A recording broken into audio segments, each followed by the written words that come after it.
The Snows of Western Moor, a 1920s mystery.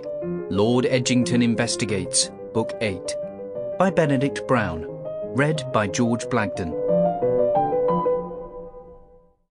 Chapter 1. On the night of the big performance, with the crowd assembled in the ballroom, our staff dressed in their crimson robes, and the house decked out as though King George was coming to stay, it dawned on me that I'd had far too much time on my hands. You see, I was determined to make Christmas that year the most joyful in living memory. The decorations were a key part of my plan, of course, and I'd given myself plenty of time to get them just right. Admittedly, I should have realized that it is nigh on impossible to buy a 12-foot Christmas tree in the middle of October. I almost gave the florist a heart attack when I called by her shop in our neighbouring village. She looked so shocked that I made her sit down with a nice cup of tea, and once she had recovered, I promised I would call back a month or two later. In the meantime, I worked on some sketches of exactly how I wanted the staterooms of my grandfather's palatial home in Cranley to be transformed in preparation for that most majestic of holidays. The ceilings would be strung with sprigs of mistletoe and paper lanterns in every colour.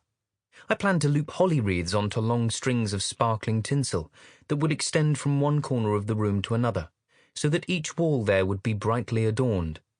The Christmas tree itself would be positioned in the centre of the ballroom for all to admire, and we would order boxes of candles by the cartful, so that our arboreal centrepiece could be illuminated night and day.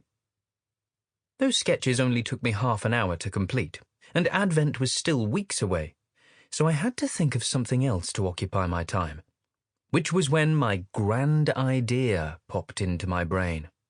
Rushing ahead with the undoubtedly genius plan, before I could think twice about it and realise that it might not be so brilliant after all, I assembled every last one of Cranley Hall's servants in the petit salon.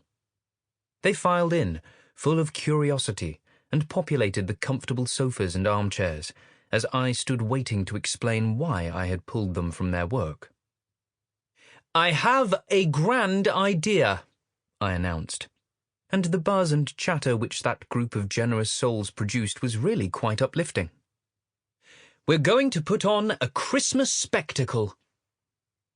The hubbub suddenly died away. Our team of neatly dressed maids glanced morosely at the floor.